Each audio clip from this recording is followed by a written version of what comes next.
So Ken Block made the assertion the other day that the master lever helped you win your election. Based on the math that you've seen, do you think that's at all possible? I haven't looked at his numbers or whatnot, but I mean, the presumption that he makes is that even if his numbers work out, that those people wouldn't have voted for Gordon Fox or the Democratic candidate otherwise.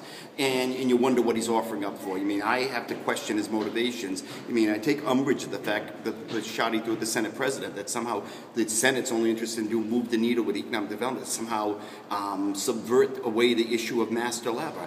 I mean, so Ken has taken this argument and we have a disagreement on this. I mean, his presumption is get rid of it and it's going to make a better democracy. My presumption is that when somebody's in a voting booth and there's no signs of duress or somebody's going in there with them, forcing them, and they choose to use a master lever, you have to presume that they know what they're doing and they're using the master lever. That's what their choice is. In some things, otherwise, what do we have a system of giving out tests before people? Democracy can't work with that. The presumption is when a voter's going in there, bar some sort of duress or somebody is threatening or somehow causing that their choices matter, and you have to respect that. So the premise is that somehow, I assume he's saying is that I'm blocking master lever because I'm afraid I might lose my elections. I don't make public policy that way. And that's not my motivation. And I think it's unfair for him to do so.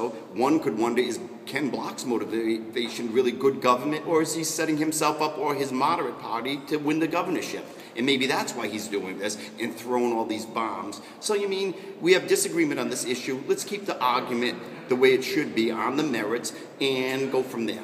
You know, Speaker, I've actually editorialized about that I thought one of Ken's motivations might have been that it benefits the moderate party. Do you think there's some validity to that? I mean, Ken's pointing a lot of fingers. Well, he's pointing fingers, maybe fingers are pointed back. And if he cries foul or unfair, then welcome to the club, Ken. There's a way to debate these issues, and sometimes your argument carries the day, sometimes it doesn't. I happen to disagree with him on this issue. I think the master lever is a tool and useful as a tool for those people who want to use it. No one forces anyone to do master lever. If someone doesn't want to use the master lever, guess what? Don't use it.